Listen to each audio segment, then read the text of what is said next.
It was supposed to be nothing. Just a flight. 3.5 hours between Istanbul and Kuwait City, flying high above the earth. A silent journey through clouds. But sometimes horror hides in the ordinary. Sometimes it is served on a tray. I remember the bite.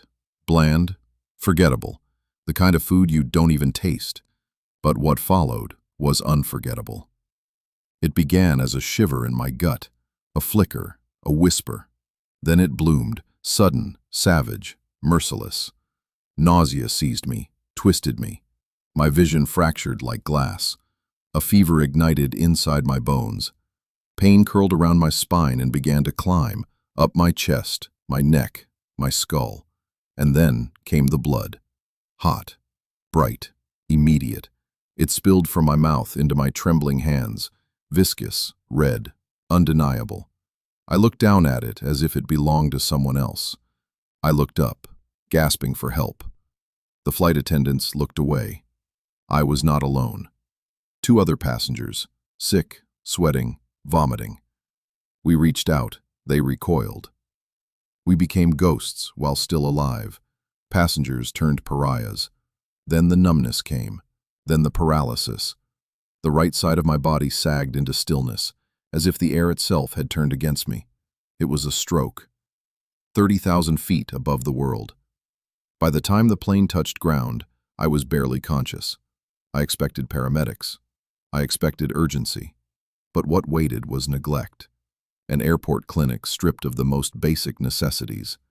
I lay there for 9 hours, fading, untreated, unseen. Then came Farwania Hospital, or what they called a hospital. I was wheeled into a ward that smelled of filth and infection, a place where the dying outnumbered the living. The ceilings wept, the walls blistered, coughs echoed like warnings. I lay among the abandoned, the delirious, the already mourning. I was not treated. I was warehoused.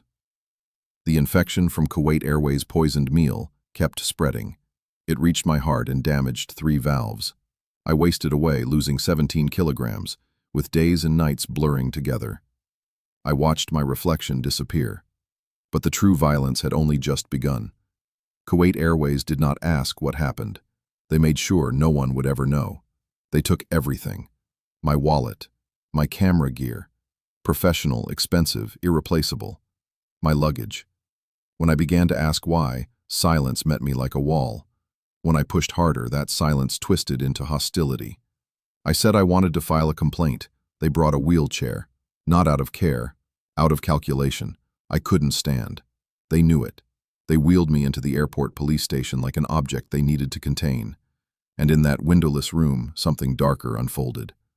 They didn't want to hear me. They wanted to erase me. I was choked, not metaphorically, not symbolically. Hands on my throat. Air stolen from a body already collapsing. They threatened prison. They spoke in clipped commands and thinly veiled threats, their eyes blank with bureaucratic power. I was too weak to argue, too dizzy to resist. And that was exactly what they wanted.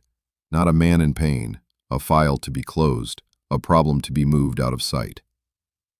They didn't fail to help me. They intended not to. They tried to bury me, not in the ground, but in paperwork, silence, and fear. I left Kuwait not as a man, but as a warning. Dragged to the plane, followed to the gate, watched until I vanished across the border. In Morocco, I still believed in justice. I filed my complaints. I hired a lawyer. I knocked on the doors of institutions. But justice is not blind. It is bought. My lawyer betrayed me. The courts delayed. The doctors rewrote truth as fiction. Medical reports were scrubbed clean of damage. The rot was deeper than I feared. And when judgment came, it was not justice. It was theater, a carefully staged lie meant to wash the blood from the hands of those who fed it to me. But I will not be erased. This book is not a cry for pity. It is not a recounting. It is a reckoning, a ledger of truth, a declaration of survival. A fire lit in the name of every silenced voice that dared to speak. What happened to me is not unique. That's what makes it terrifying. They tried to destroy me. They failed. This is the beginning. Every word, a wound reopened. Every line, a refusal to forget. And this time, they will have to listen. If the summary shocked you, the full story will leave you speechless. My memoir, available now on Amazon KDP, takes you deep inside a real-life ordeal of medical neglect, systemic abuse, and the brutal cost of speaking out. Every detail, every betrayal, every moment of pain, every attempt to silence me, is laid bare. This is more than a memoir. It's the evidence they wanted erased. Read it now on Amazon KDP for the truth they tried to bury.